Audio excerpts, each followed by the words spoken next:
નમસ્કાર વિદ્યાર્થી મિત્રો, ધોરણ 12 જીવ વિજ્ઞાનમાં પ્રકરણ 10 માનવ કલ્યાણમાં સૂક્ષ્મજીવોમાં અત્યાર સુધીની અંદર આપણે એની પ્રસ્તાવનાની ચર્ચા કરી છે. ત્યાર પછી ઘરગથ્થુ ઉપયોગમાં કેવી રીતે આ સૂક્ષ્મજીવો ઉપયોગી થાય છે એની ચર્ચા કરી, ઔદ્યોગિક ઉત્પાદનની અંદર ચર્ચા કરી, પ્રતિજૈવિક દ્રવ્યો કેવી રીતે બનાવતા હતા એની આપણે વાત કરી હતી, આલ્કોહોલને કેવી રીતે બનાવવામાં આવે છે એની ચર્ચા કરી હતી.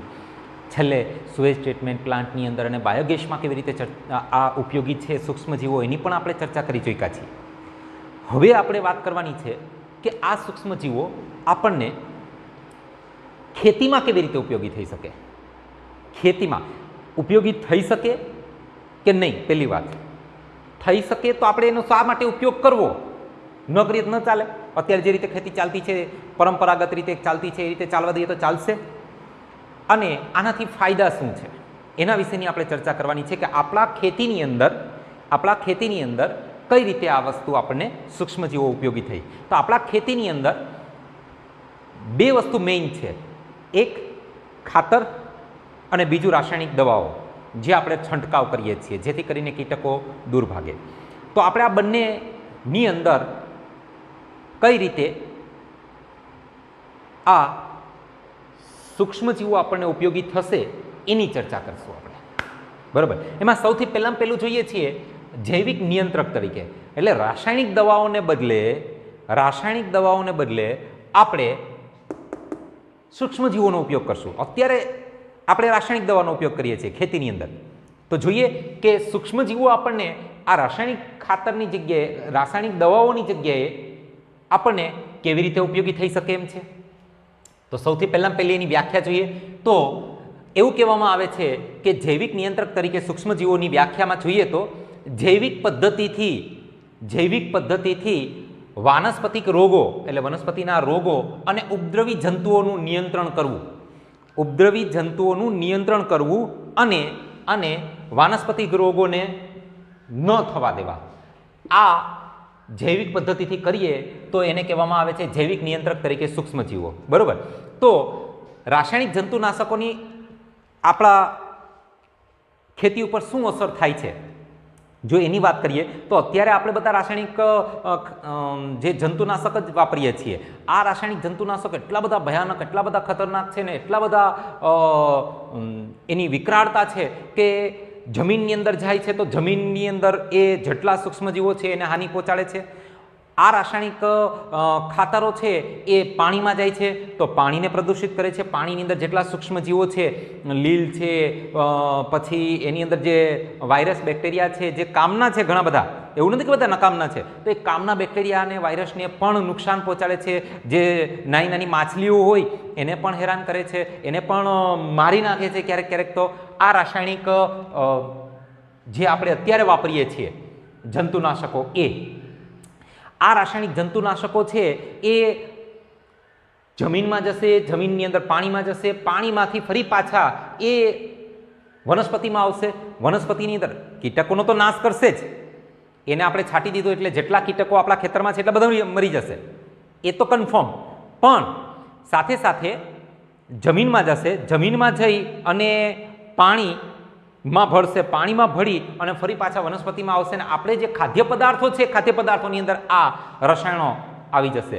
અત્યારે માર્કેટમાં વેચાતા, અત્યારે બજારની અંદર વેચાતો કોઈ પણ શાકભાજી એવું નહીં હોય કે જેમાં કેમિકલ ન હોય. કોઈ પણ શાકભાજી એવું એનું વિશ્લેષણ કરવામાં આવે, શાકભાજીને લઈ આવીએ, ટમેટા લઈ આવીએ ધારી લો કે, તો એનું વિશ્લેષણ કરવામાં આવે તો એમાં પુષ્કળ પ્રમાણમાં આપણને રાસાયણિક દવાઓ જોવા મળશે. આ દવાઓ આપણા શરીરમાં જશે ને આપણા શરીરની અંદર પણ તકલીફો ઊભી કરશે. તો એનો શું ઈલાજ છે? એનો ઈલાજ છે જૈવિક નિયંત્રકો. કઈ રીતે? હમણાં જોશું. જૈવિક ખેતી કરનાર છે એ શું વિચારે છે? જોજો, આ પ્રશ્ન આપણી ટેક્સ્ટબુકની અંદર જે રીતે પેરેગ્રાફ ટાઈપ આપેલો છે ને એ રીતે જો પ્રશ્ન પાકો કરવા જશો ને બેટા તો આ પ્રશ્ન યાદ રાખવો અને આપણી પરીક્ષાની અંદર લખવો લગભગ ખૂબ અઘરો છે. એને આપણે જે રીતે આ મુદ્દા પાડેલા છે બસ આ જ રીતે યાદ રાખવા પ્રયત્ન કરજો. ઇઝીલી, સરળતાથી યાદ રહી જશે આ પ્રશ્ન. હવે આપણે જે અત્યારે જૈવિક ખેતી કરનાર છે, જૈવિક ખેતી કરનાર એટલે શું? તો કે ભાઈ રાસાયણિક દવાનો ઉપયોગ કરશે નહીં. રાસાયણિક દવાને બદલે સૂક્ષ્મજીવનો ઉપયોગ કરશે. તો આ વ્યક્તિઓ, આ ખેતી કરનાર જે ખેડૂતો છે એ શું વિચારે છે? શા માટે એણે આવો અભિગમ પકડ્યો? શા માટે એણે એવું વિચાર્યું કે ના ભાઈ, મારે રાસાયણિક પદાર્થનો ઉપયોગ નથી કરવો, રાસાયણિક દવાનો ઉપયોગ નથી કરવો, મારે તો સૂક્ષ્મજીવનો ઉપયોગ કરવો છે? કારણ કે આ ખેડૂતો અથવા તો આ સમાજ, આ વર્ગ એવું માને છે કે ભાઈ જૈવ વિવિધતા જળવાવી ખૂબ જરૂરી છે. જો જૈવ વિવિધતા નહીં હોય તો આપણી ખેતીને નુકસાન થવાનું જ છે. હવે જૈવ વિવિધતા એટલે આપણે આગળ જોઈ ગયા છીએ. જૈવ વિવિધતા એટલે શું? આપણી ખેતીની અંદર પુષ્કળ પ્રમાણમાં વિવિધતા હોવી જોઈએ. આપણી ખેતી એ આપણું નિવસન તંત્ર છે. આપણી ખેતી એ આપણો જૈવિક સમાજ છે. આ જૈવિક સમાજની અંદર વિવિધતા હોવી જ જોઈએ. આપણે કોઈ એકને મારી અને કોઈને એકને જીવાડી શકીએ એવું શક્ય નહીં બને. એકને મારો તો બીજું મરે જ, એની ઉપર નભનારા જે પણ છે. તો આપણે આપણા ખેતીના જૈવિક વિવિધતા છે એને આપણે જાળવી રાખવું છે. કારણ કે જેટલી જૈવ વિવિધતા જળવાશે એટલી સ્થાયીપણું આવશે, એટલી સ્ટેબિલિટી આવશે. માટે જૈવ વિવિધતા જાળવવી ખૂબ જરૂરી છે. એ ઉપરાંત નિવારણને બદલે વ્યવસ્થાપન કરવું. આપણા ખેતીની અંદર જેટલા કીટકો છે, જેટલા જે હાનિકારક છે, જે ફાયદાકારક છે એને તો છોડો, અળસિયા છે એને છોડો, હેને, પણ જે નુકસાનકારક છે એને મારી નથી નાખવા. એને બદલે એનું વ્યવસ્થાપન કરવું છે. એને એવી રીતે સેટ કરવા છે, એને એવી રીતે આપણે ઉપયોગમાં લેવા છે કે એ હાનિકારક હોવા છતાં આપણા માટે તો ફાયદાકારક જ બને. આવું એના મગજની અંદર એવો અભિગમ ધરાવે છે આ લોકો, જૈવિક ખેતી કરનાર છે. જ્યારે પરંપરાગત ખેતી કરનાર એટલે જે રાસાયણિક દવા, રાસાયણિક ખાતરોનો ઉપયોગ કરે છે એ શું માને છે? તો એ સાકલ્યવાદી દ્રષ્ટિકોણ ધરાવે છે. હવે આ સાકલ્યવાદી દ્રષ્ટિકોણ એટલે શું? તો કે ધાર્મિક દ્રષ્ટિકોણ. ધાર્મિક દ્રષ્ટિકોણ એટલે શું? હોલિસ્ટિક એને કહેવાય, અંગ્રેજીની અંદર હોલિસ્ટિક કહેવાય. તો એ એવું માને છે આ લોકો કે આપણા ખેતરની અંદર આવતો સૂક્ષ્મ જીવને મારવો એ કંઈ પાપ નથી. એ આપણી નૈતિકતાનો ભંગ થયો ન કહેવાય. કારણ કે મારી નાખવું એ આપણી નૈતિકતાનો ભંગ છે. કોઈ પણ પછી એ સૂક્ષ્મજીવ, કારણ કે દરેક જીવે એ ઈશ્વરે ઉત્પન્ન કરેલું અથવા તો એ કુદરતની દેન છે. અને એ કુદરતની દેન છે, આ પ્રકૃતિની જે દેન છે એ જીવ છે. એ જીવને મારી નાખવો એ હકીકતે તો આપણા નૈતિક મૂલ્યોની વિરુદ્ધ છે. પરંતુ પરંપરાગત ખેતી કરનાર જે વ્યક્તિઓ છે, જે સમુદાય છે અથવા જે વર્ગ છે, એ એવું માને છે કે ભાઈ આપણી ખેતીની અંદર આવતો સૂક્ષ્મજીવને મારવો એ આપણો હક છે, એને મારી જ નાખવા જોઈએ. એને પછી એ આપણા માટે ફાયદાકારક હોય કે નુકસાનકારક હોય, જે છે એ બધાને સાફ કરી નાખો, આવું માને છે એ લોકો. એને માટે આવું થશે તો શું થશે? આપણા જે પ્રાણી સમુદાય છે, આપણા જે વનસ્પતિ સમુદાય છે, એની જે આહાર ઝાડ છે, આહાર શૃંખલા છે એ ડિસ્ટર્બ થઈ જશે. અને આહાર ઝાડ કે આહાર શૃંખલામાં તમે એક સ્ટેપ કાઢી નાખો તો એની અસર તાત્કાલિક એના ઉપરના સ્ટેપ ઉપર થવાની જ છે અને એના નીચેના સ્ટેપ ઉપર પણ થવાની છે. દાખલા તરીકે ઘાસ ઉપર ઉંદર, ઉંદર ઉપર સાપ, હેને. તો તમે એમ કહો કે ભાઈ મને ઉંદર નથી ગમતા, મારે ઉંદરને મારી નાખવા છે, મારે ઉંદર જોઈએ જ નહીં, તો શું થશે? એની પહેલી અસર પડશે સાપ ઉપર, સાપની સંખ્યા ઘટી જશે. બીજી અસર પડશે ઘાસ ઉપર, ઘાસની સંખ્યા વધી જશે. જોયું? તો એક આહાર ઝાડ કે આહાર શૃંખલાની અંદરથી આપણે એકને કાઢી નાખીએ તો એને કારણે ઘણું બધું નુકસાન થાય છે. અને એ નુકસાન ન થાય એટલા માટે જૈવિક ખેતી કરનાર વ્યક્તિઓ છે એ સૂક્ષ્મજીવોનો ઉપયોગ કરે છે. અને આ જે છે પરંપરાગત ખેતી કરનાર વ્યક્તિઓ અથવા સમુદાય એ સમાજને, જૈવિક સમાજને, આપણા પર્યાવરણને અને ભૂમિ અને જળને બધાને નુકસાનકારક અત્યારે સાબિત થઈ રહ્યા છે. તો આ જૈવિક ખેતી કરીએ તો શું ફાયદા મળે? પહેલી આપણને જાણવા મળે કે ભાઈ આપણા જે ખેતર છે એ ખેતરની અંદર કેટલા સૂક્ષ્મજીવો છે, એનું આહાર ઝાડમાં શું સ્થાન છે, એનું જો આહાર ઝાડમાંથી આપણે એને કાઢી નાખીએ તો એનાથી કયા સાઈડ ઇફેક્ટ ઊભી થવાની છે એ બધું જ આપણને જાણવા મળશે. એ ઉપરાંત આપણી જમીન, પાણી અને જે જગ્યા ઉપર આ રાસાયણિક ખાતરો જે અસર કરે છે, જે નુકસાન કરે છે, એનાથી આપણને છુટકારો મળવાનો છે ને. તો આપણે આના માટે કયા કયા સૂક્ષ્મજીવોનો ઉપયોગ કરીએ છીએ? તો અમુક કીટકો અને અમુક સૂક્ષ્મજીવોનો ઉપયોગ કરીએ છીએ. કીટકો તરીકે આપણી પાસે બે છે, લેડીબર્ડ અને ડ્રેગનફ્લાય. લેડીબર્ડ છે, આ લેડીબર્ડ એ આફિડ્સ એટલે અમુક પ્રકારના જીવાત અથવા કીટકો સૂક્ષ્મ એકદમ એને મારી નાખે છે. લેડીબર્ડ એટલે હમણાં આપણે જોશું એની આકૃતિ, લાલ જેવા કલરનો એક કીટક હોય, બ્રૂમ કીટક છે હે ને. અને ડ્રેગનફ્લાય તો આપણને બધાને ખબર છે, જેને આપણે શુદ્ધ દેશી ભાષામાં વાણિયો કહીએ છીએ ને. ઉડતો હોય અને આપણે નાના હતા ત્યારે યાદ કરો, આપણે એની પાછળ છે એ પેલું દોરી બાંધીને આપણે એને ઉડાડતા હતા, એ ડ્રેગનફ્લાય. તો એ મચ્છરને મારી નાખે છે, એટલે મચ્છરનો ઉપદ્રવ ઘટાડે છે. તો આ રીતે આપણે આ બંને કારણ કે આફિડ્સ છે એ તો શું છે, એ તો પર્ણો ઉપર જાય એટલે પર્ણને તો આખું કોતરી ખાય, પર્ણની અંદર કાણા કાણા કાણા કાણા કાણા કરી દે, ડિઝાઇન પાડી દે પર્ણની અંદર. તમે જોયું હશે એમ્બ્રોઇડરી થયેલી હોય ઘણી વખત પર્ણ ઉપર, એને મારી નાખે આ લેડીબર્ડ. તો લેડીબર્ડ છે એને તમે જો ખેતરની અંદર મૂકો તો આનાથી છુટકારો મળે, અને આ ડ્રેગનફ્લાયને તમે મૂકો તો મચ્છરથી છુટકારો મળે. એ ઉપરાંત સૂક્ષ્મજીવો તરીકે બેક્ટેરિયા તરીકે આપણે ઉપયોગ કરીએ છીએ બીટી એટલે બેસિલસ થુરેન્જીએસિસ. નામ શું છે? બેસિલસ થુરેન્જીએસિસ. હવે આ બેસિલસ થુરેન્જીએસિસ છે એ એક પ્રકારના બેક્ટેરિયા છે. આ બેક્ટેરિયાના શરીરની અંદર એક જનીન છે. બીટીની અંદર આ બીટી છે, બીટીની અંદર એક જનીન છે. જનીનનું નામ છે ક્રાયજનીન. આ ક્રાયજનીન છે એ એક પ્રોટીન ઉત્પન્ન કરશે જેનું નામ છે ક્રિસ્ટલ પ્રોટીન. હવે આ ક્રિસ્ટલ પ્રોટીન છે ને, ક્રિસ્ટલ પ્રોટીન એ કીટકોના શરીરમાં જઈને તો કીટકોના શરીરના અન્નમાર્ગને તોડી નાખે ને કીટકના શરીરની અંદર જઈને ઝેરી પદાર્થ ઉત્પન્ન કરે, ઝેર ઉત્પન્ન કરે, વિષ ઉત્પન્ન કરે, એટલે કીટકો મરવાનું ચાલુ થઈ જાય. એટલે કીટકો જ્યાં આ બેક્ટેરિયા હશે ત્યાં જવું પસંદ નહીં કરે, પહેલી વાત. એટલે આ કીટકોથી આપણને આ બેક્ટેરિયા છુટકારો, આપણા ખેતરની અંદર ગમે એટલા કીટકો હોય, તમે આ બેક્ટેરિયા અત્યારે તો માર્કેટમાં દાણા સ્વરૂપે પણ મળે છે. આ બેક્ટેરિયાના પેકેટ મળે છે દાણાદાર. એ દાણાદાર પેકેટને તમારે પાણીમાં ઓગાળી દેવાના, ઓગાળી અને પંપમાં ભરી અને તમે છંટકાવ કરી દો તો તમારા જેટલો પાક છે બધા પાકની ઉપર તમને આ બેક્ટેરિયા જોવા મળશે. અને આ બેક્ટેરિયાને જો કીટક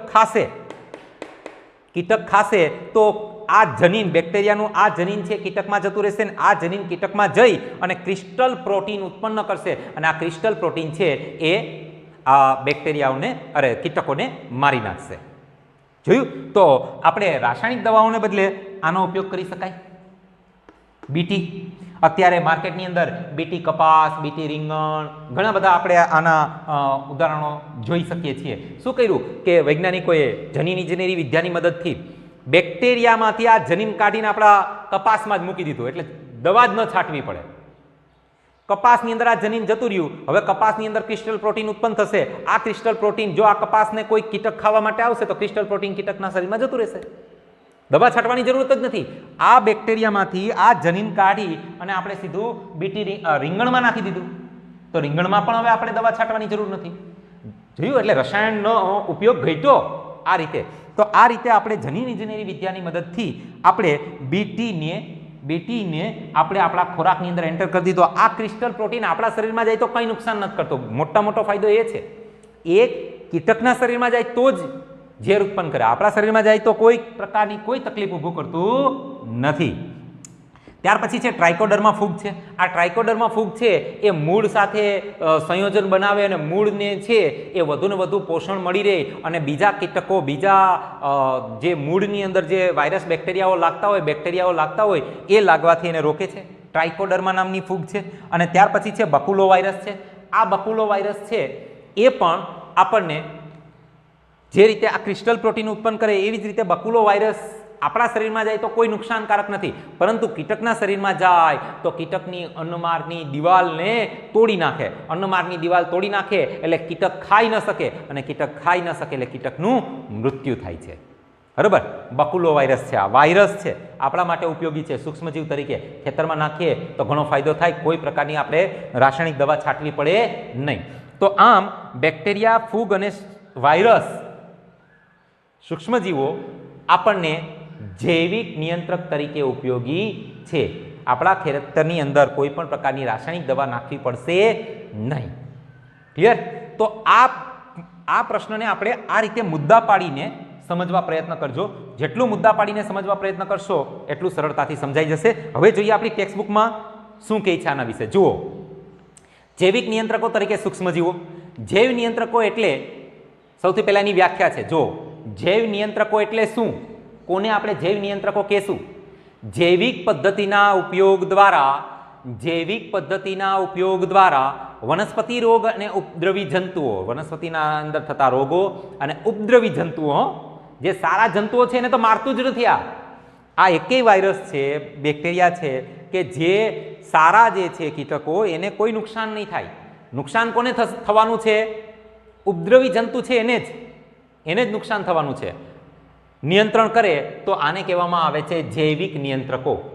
ઓકે, આધુનિક યુગમાં કીટનાશક માટે હવે આપણે વાત કરવાના છીએ રાસાયણિક જંતુનાશકોની અસરો, કે રાસાયણિક જંતુનાશકોને કારણે આપણને શું નુકસાન થાય છે. આધુનિક યુગની અંદર કીટનાશક, કીટ માટે અંગ્રેજીની અંદર શબ્દ છે ઇન્સેક્ટ, અને એના મારવા માટેની દવા, કીટનાશકો એટલે મારવા માટેની દવા ઇન્સેક્ટિસાઇડ, અને જંતુ માટે અંગ્રેજીમાં શબ્દ છે પેસ્ટ એટલે જંતુ, અને એને મારવા માટેની દવા એટલે પેસ્ટિસાઇડ. વધતા ઉપયોગ દ્વારા તેનું નિયંત્રણ થઈ રહ્યું છે. અત્યારે આપણે આ જે હાનિકારક સૂક્ષ્મજીવો છે એનું નિયંત્રણ આ બે દ્વારા કરીએ છીએ. આ રસાયણો વિષારી છે, આ રસાયણો બંને ઝેરી છે અને મનુષ્ય તેમજ પ્રાણીઓ માટે ખૂબ જ હાનિ કરતા છે. ઉપરાંત તેઓ આપણા પર્યાવરણ એટલે ભૂમિએ જળ, ફળો, શાકભાજી અને પાકોને પણ પ્રદૂષિત કરે છે. આ બંને રસાયણો, આ બંનેને મારવા માટેના, કીટકને મારવા માટેનું રસાયણ અને જંતુને મારવા માટેનું રસાયણ.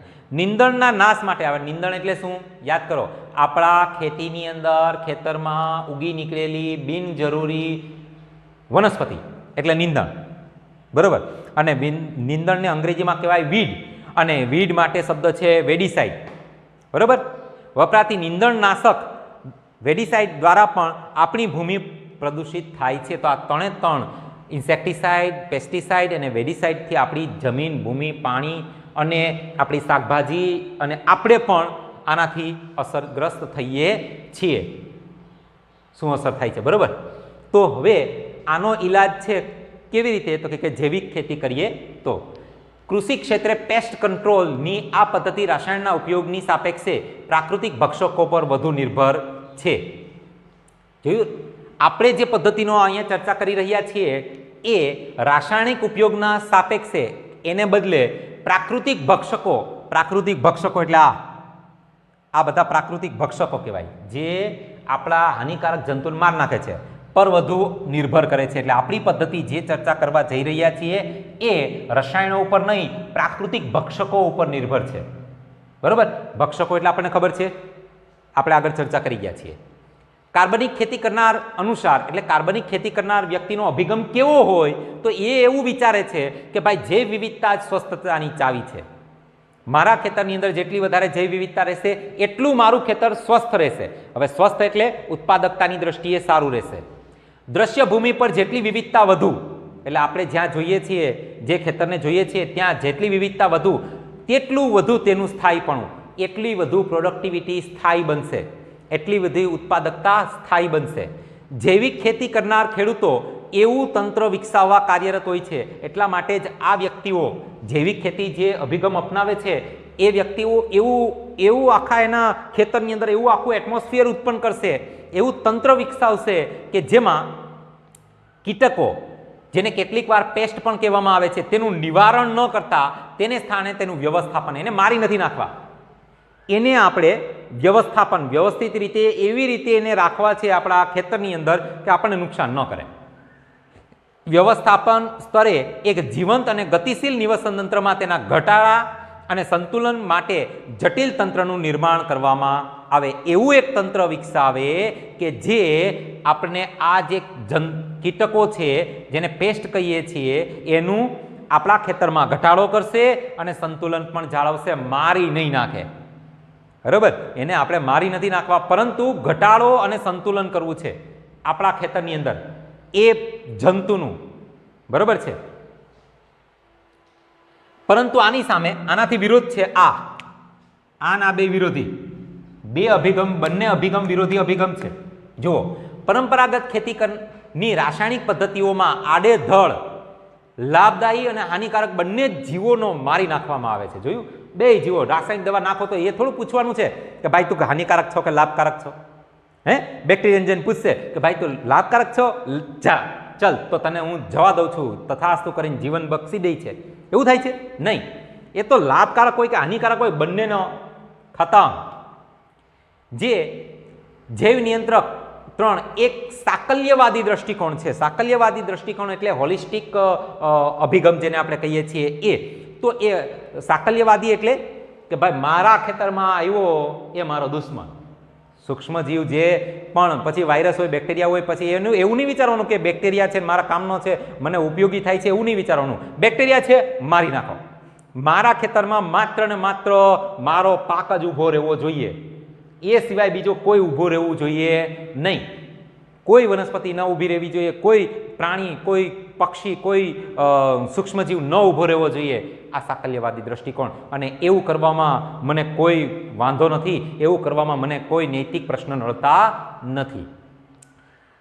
અને આવું કરશે તો શું થશે? બધાને મારી નાખશે. આપણો પાક જ ખાલી ઊભો રહેવો જોઈએ. જો આવું વિચારશે અને આવું કરશે તો શું થશે? જે પ્રાણી સમૂહ અને વનસ્પતિ સમૂહના ક્ષેત્રની અસંખ્ય રચના કરતા સજીવોની પારસ્પરિક ક્રિયાઓના ઝાડાની, જોયું, આપણા ખેતરની અંદર અસંખ્ય જીવો છે.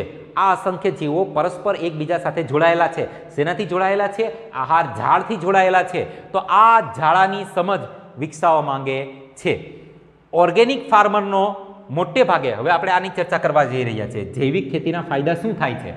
તો ઓર્ગેનિક ફાર્મર, ઓર્ગેનિક એટલે જૈવિક, ફાર્મર એટલે ખેડૂતનો મોટે ભાગે આ દ્રષ્ટિકોણ વિકસિત થાય છે કે પ્રાણી કે જેને આપણે જીવાત પણ કહીએ છીએ તેનું નિવારણ માત્ર અશક્ય નથી. જીવાતને મારવી શક્ય જ નથી. એક મારશો, આજે મારીને ઊભા થશો, કાલે પાછી બીજી આવી જાય. એટલે આને મારવું તો શક્ય છે જ નહીં, નિવારણ શક્ય છે જ નહીં. આજે મારશો એટલું કાલે વધારે આવશે સૂક્ષ્મજીવો. પરંતુ એનું એ અનિચ્છનીય પણ છે, અનિચ્છનીય. એટલે આપણે આપણા માટે યોગ્ય પણ નથી. આપણે એવું નથી રાખતા કે આપણે એને જ રાખવા જ છે. આપણે એને રાખવા છે, પણ દબાવીને રાખવા છે, ઘટાડીને રાખવા છે, સંતુલનમાં રાખવા છે, જેથી કરીને એ એના આહાર જાળની અંદર, એ જંતુ એના આહાર જાળની અંદર પણ યોગ્ય કામ કરી શકે અને એના આપણને કોઈ નુકસાન પણ ન કરે. તેમના વગર લાભદાયી પરભક્ષી અને પરોપજીવી કીટક જીવંત રહી શકે નહીં. જો આપણે આ કીટકોને મારી નાખશું તો એની ઉપર જે જીવતા પરભક્ષી અને પરોપજીવીઓ છે એ પણ મરી જશે. મેં તમને હમણાં જ વાત કરીને કે ભાઈ તમે એમ વિચારો કે ભાઈ મારે આ ઘાસ ખાઈ જાય છે, એ ઘાસ તો મારે જોઈએ જ નહીં, અથવા તો હરણ મારે જોઈએ જ નહીં, તો હરણ ઉપર નિપતા જે પ્રાણીઓ છે એને નુકસાન થશે અને ઘાસ વધી જશે. એટલે પરભક્ષી અને પરોપજીવી કીટકો જીવંત રહી શકશે નહીં, કે જે જીવાત પર પોતાના પોષણ અને ખોરાક માટે નિર્ભર હોય. આ જીવાત ઉપર જે નિર્ભર હતા એ બધા કેવા થશે? મૃત્યુ પામશે. આથી જૈવ નિયંત્રણ દ્વારા વિષારી રસાયણો અને પેસ્ટિસાઇડ પરની આપણી નિર્ભરતા મહદઅંશે ઘટી જાય છે. જો આવું વિચારશું તો ઘટી જશે. બરાબર.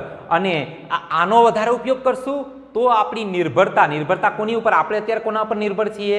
રાસાયણિક દવાઓ ઉપર. એ રાસાયણિક દવાઓની નિર્ભરતા ઘટી જશે જો આનો આપણે ઉપયોગ કરવાનું ચાલુ કરી દેશું તો. આ બધાનો ઉપયોગ કરવાનું આપણે ચાલુ કરી દેશું તો. હવે જૈવ કૃષિ કેવી રીતે કરવામાં આવે છે?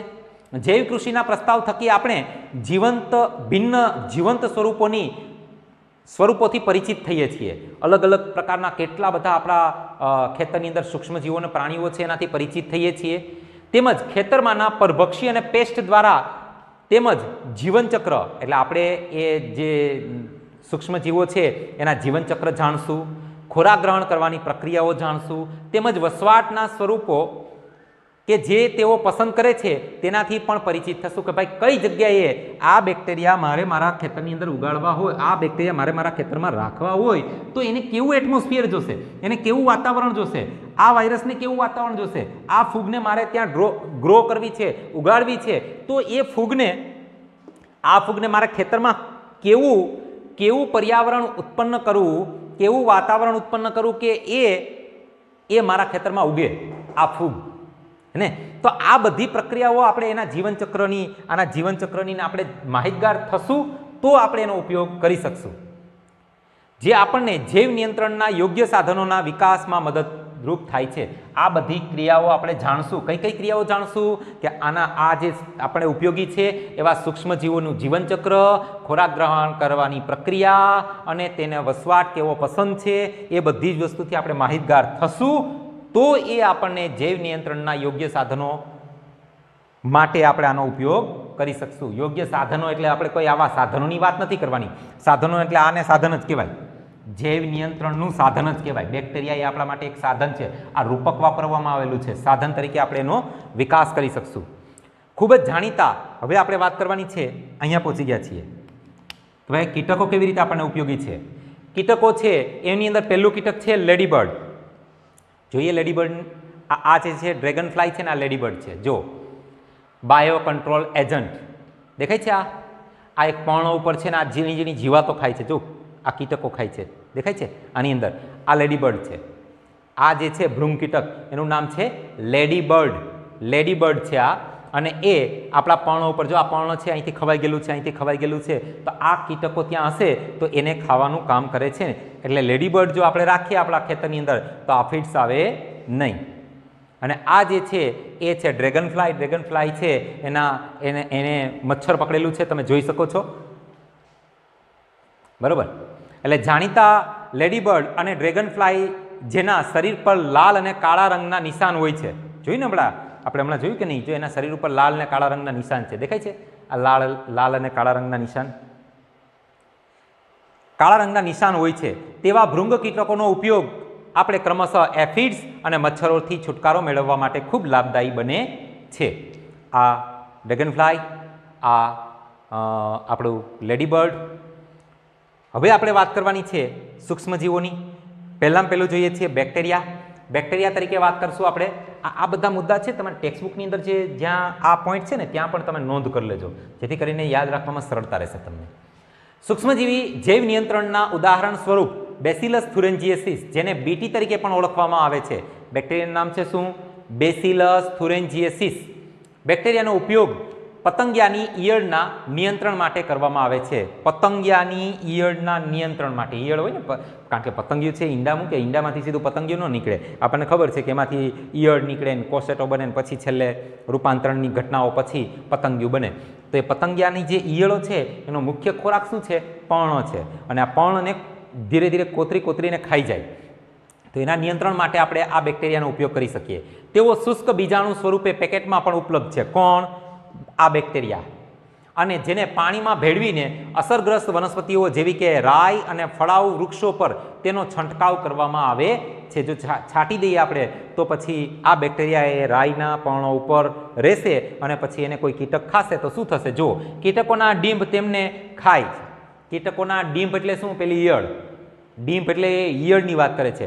ઈયળ, પતંગિયાની જે ઈયળ છે એ એને ખાય છે અને ડીંભના અન્નમાર્ગ એટલે ઈયળના, આ ડીંભ એટલે ત્યાં લખી લેજો ઈયળના અન્નમાર્ગમાં આ વિષ મુક્ત થાય છે. કયું વિષ? આ બેક્ટેરિયાની અંદર જે આ ક્રિસ્ટલ પ્રોટીન છે એ મુક્ત થાય છે. આ વિષ મુક્ત થાય છે અને ડીંભને મારી નાખે છે, એટલે કે પેલી ઈયળને મારી નાખે છે. તે કીટરપિલર એટલે કે ઈયળને મારી નાખે છે, પરંતુ અન્ય કીટકોને કોઈ નુકસાન પહોંચાડતી નથી. કોણ? આ બેક્ટેરિયા. માત્ર ને માત્ર પેલા પર્ણને નુકસાન કરે છે, એ એકલી ઈયળને જ મારે. બોલો કેટલો ટાર્ગેટ એનો ફાઇન કહેવાય હે ને? જો આ ઈયળ છે, આ ઈયળ બતાવવામાં આવેલી છે અને આ જે છે આ ક્રિસ્ટલ પ્રોટીન, જ્યાં લખેલું છે ક્રિસ્ટલ પ્રોટીન, બરોબર. અને આ બેક્ટેરિયા છે, આ બેક્ટેરિયાની અંદર આવું પ્રોટીન ઉત્પન્ન થાય અને એને તમે જો આની અંદર નાખી દો તો એ હવે આ સેલ ઉપર અસર કરશે. આ કોષો ઉપર અસર કરશે. જો આ બેક્ટેરિયા છે, આ ક્રિસ્ટલ પ્રોટીનના બેક્ટેરિયાની અંદર રહેલું ક્રિસ્ટલ પ્રોટીન જે આ કોષો ઉપર અસર કરશે, આ રીતે ધીરે ધીરે ધીરે ધીરે કોષ કેન્દ્રમાં જશે. કોષ કેન્દ્રમાં જઈ અને સેલ ડેથ થઈ ગયો એટલે સેલને મારી નાખ્યા, અને સેલને મારી નાખશે એટલે પેલી ઈયળ પણ મરી જશે. અત્યારે આપણે બીટી કોટન છે, બીટી કપાસ છે, એ આ રીતે બનાવેલા જ છે. આપણે લગભગ છેલ્લા દસકામાં, દસકો શબ્દ આપણે આગળ લખી ગયા છીએ, દસકો એટલે 10 વર્ષમાં, જનીન ઇજનેરી વિદ્યાના વિકાસથી વૈજ્ઞાનિકોએ આ બીટી, આ જે બીટીની અંદર આ જે જનીન હતું, ક્રાય જનીન, એને ઉચકીને ક્યાં મૂકી દીધું? કપાસમાં. કપાસમાં મૂકી દીધું એટલે કપાસ પણ હવે આ પ્રોટીનનું ઉત્પાદન ચાલુ કરી દીધું. અને આપણા શરીરમાં આ પ્રોટીન જાય તો કંઈ નુકસાન નથી થતું એટલે રીંગણની અંદર પણ નાખી દીધું. અને આ ક્રાય પ્રોટીન રીંગણમાં જઈ અને આ પ્રોટીન ઉત્પન્ન કરશે, ક્રાય જનીન આ પ્રોટીન ઉત્પન્ન કરશે, અને આ પ્રોટીન ઉત્પન્ન થશે એટલે ઈયળ એની પાસે આવશે જ નહીં, ને આવશે તો મરી જશે. બરાબર? જનીનને વનસ્પતિમાં દાખલ કર્યું છે. આવી વનસ્પતિઓને કીટ જીવાતના આક્રમણ સામે પ્રતિકારકતા દર્શાવે છે. બીટી કપાસ તેનું જાણીતું ઉદાહરણ છે. અહીં બીટી રીંગણ પણ તમે લખી શકો છો, એડ કરી શકો છો. ત્યાર પછી બીજી ફૂગ છે, એનું નામ છે ટ્રાઇકોડર્મા. જૈવ નિયંત્રણ હેઠળ ટ્રાઇકોડર્મા ફૂગનો ઉપયોગ રોગિષ્ટ પાકની સારવાર કરવા માટે થાય છે. ટ્રાઇકોડર્મા મુક્તજીવી ફૂગ છે, સહજીવી નથી, મુક્તજીવી છે, જે સામાન્યતઃ મૂળના નિવસન તંત્રમાં જોવા મળે છે. મૂળ સાથે એ જોડાયેલી હશે. તે ઘણા વનસ્પતિ રોગકારકો માટે અસરકારક જૈવ નિયંત્રણ છે, એટલે રોગકારકોને આવવા દેશે નહીં. ત્યાર પછી છે, આની વાત કરવાની છે બકુલો વાયરસની.